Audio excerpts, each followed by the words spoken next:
매일 성경 묵상 할 수 있습니다. 오늘 말씀은 마가복음 10장 35절에서 40절 말씀입니다. 세베대의 아들 야고보와 요한이 주께 나와 여짜오되 선생님이여 무엇이든지 우리가 구하는 바를 우리에게 하여 주시기를 원하옵나이다. 이르시되 너희에게 무엇을 하여 주기를 원하느냐? 여짜오되 주의 영광 중에서 우리를 하나는 주의 우편에 하나는 좌편에 앉게 하여 주옵소서. 예수께서 이르시되 너희는 너희가 구하는 것을 알지 못하는도다. 내가 마시는 잔을 너희가 마실 수 있으며 내가 받는 세례를 너희가 받을 수 있느냐? 그들이 말하되 할 수 있나이다. 예수께서 이르시되 너희는 내가 마시는 잔을 마시며 내가 받는 세례를 받으려니와 내 좌우편에 앉는 것은 내가 줄 것이 아니라 누구를 위하여 준비되었든지 그들이 얻을 것이니라. 예수께서 자신이 예루살렘에서 어떤 고난과 죽음을 맞이하게 되실 것인지 또 얼마 만에 다시 살아나실 것인지에 대해 제자들에게 계속해서 가르치고 계신 와중에 예수님의 제자 중에 형제인 야고보와 요한이 따로 예수님께 간청합니다. 자신들이 구하는 것은 그것이 무엇이든지 간에 꼭 들어주셔야 한다는 야고보와 요한의 부탁은 그들이 예수님과 어떤 친밀감을 가지고 있었는지를 잘 보여줍니다. 야고보와 요한은 베드로와 함께 언제나 예수님의 12 제자 중에 항상 특별한 위치에 있었습니다. 이들은 예수님께서 죽은 야이로의 딸을 살리셨을 때 그리고 변화산에서 영광스러운 모습으로 변화하실 때 등등 예수님의 메시아적인 능력이 극대화되어 나타나는 곳에서는 특별하게 늘 예수님과 동행한 사람들이었습니다. 때문에 그들은 예수님께서 하나님이 보낸 메시아이심을 분명하게 알고 있었습니다. 예수님의 12 제자 중에서 특별한 사랑을 받은 사람들, 그들이 바로 야고보와 요한이었습니다. 이렇듯 예수님과 특별한 친밀감을 가진 그들이었다 하더라도 예수님의 고난과 죽음에 대해서는 온전하게 이해하고 받아들이지는 못했던 것으로 보입니다.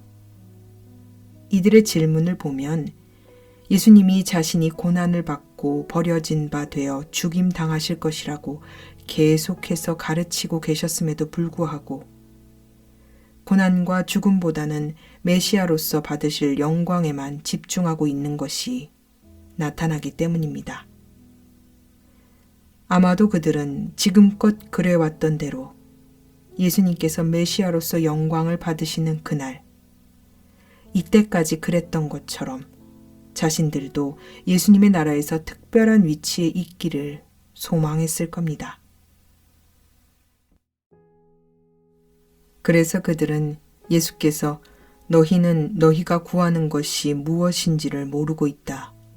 내가 마시는 잔을 너희가 마실 수 있고 내가 받는 세례를 너희가 받을 수 있느냐? 라고 물으실 때 한치의 망설임도 없이 할 수 있습니다. 라고 대답했습니다. 예수님께서 말씀하시는 잔과 세례는 예수께서 영광을 받기 이전에 반드시 선행되어야 하는 고난과 죽음의 길, 십자가의 길이었습니다. 야고보와 요한은 실제로 그 고난과 죽음의 십자가의 길이 무엇인지 명확하게 깨달아 알지는 못했지만 예수님을 사랑했고 자신들이 예수님께 특별히 사랑받는다 여겼기 때문에 자신들도 할 수 있다고 대답했습니다. 변화산에서 목격한 예수님의 영광은 다른 그 어떤 것들과도 비교할 수 없는 엄청난 것이었습니다. 이 모든 것을 목격한 그들이었기 때문에 예수께서 그런 영광을 받으시는 날에 자신들도 예수의 곁에서 그 영광 가운데 함께 하길 원했을 겁니다.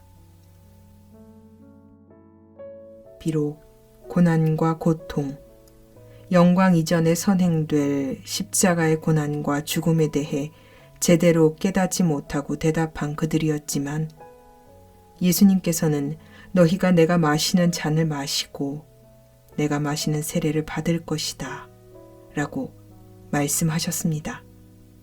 그리고 내 오른쪽과 내 왼쪽에 앉는 그 일은 내가 허락할 수 있는 일이 아니다.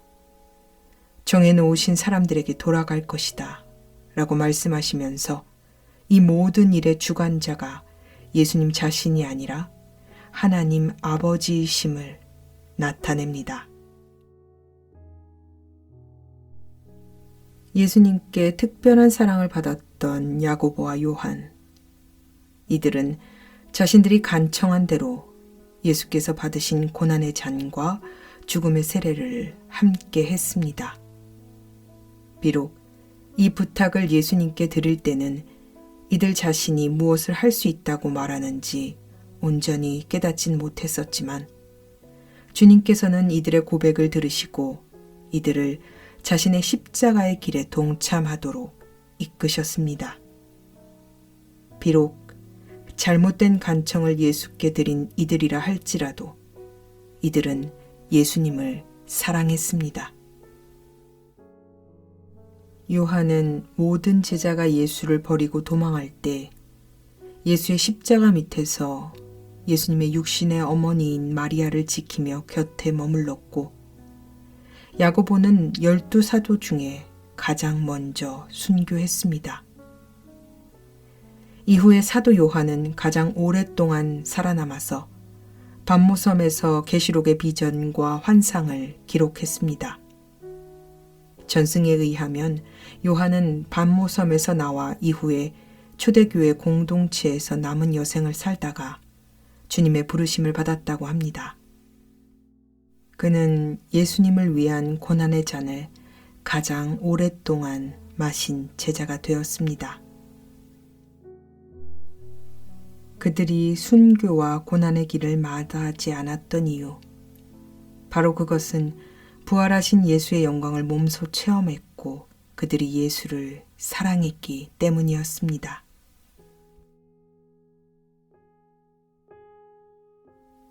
우리도 이들처럼 예수님을 사랑한다 말하고 예수님께서 가신 그 길을 따라간다고 늘 고백하지만 실상 그 좁은 길이 무엇인지 우리 자신도 잘 알지 못합니다.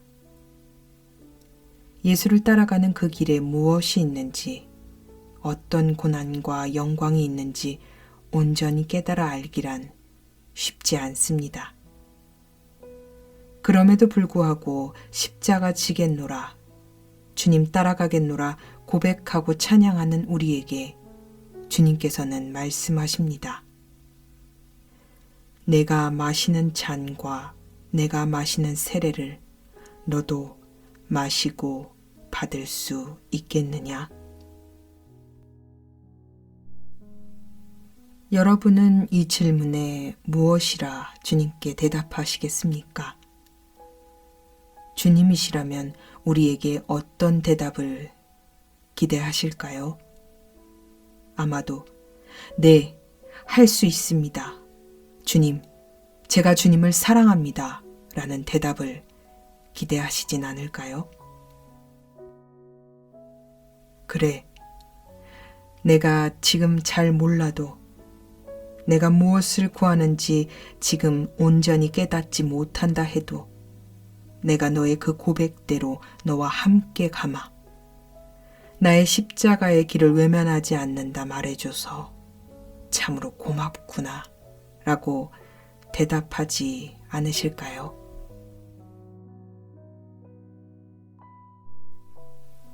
주님께서는 지금의 잘 모르고 어리숙하고 아둔한 우리의 모습을 보시지 않습니다.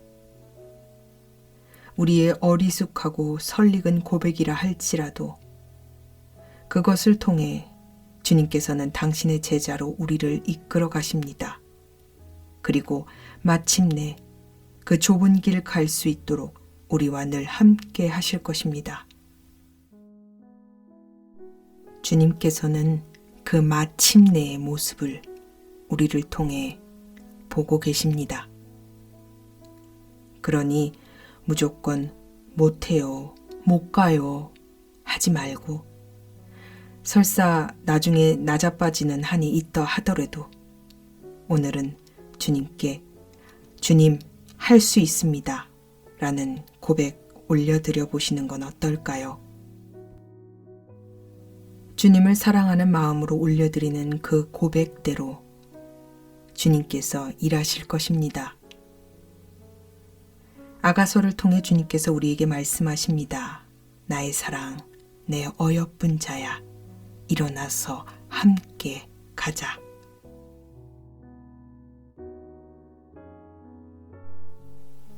사랑하는 아버지 하나님, 우리는 늘 교회 안에서 살기에 우리의 말과 행동에 익숙해져 있어서 정작 우리가 무엇을 구하고 있는지, 우리가 무엇을 주님께 아뢰는지 깨닫지 못하고 말하고 기도하고 행동할 때가 참으로 많습니다.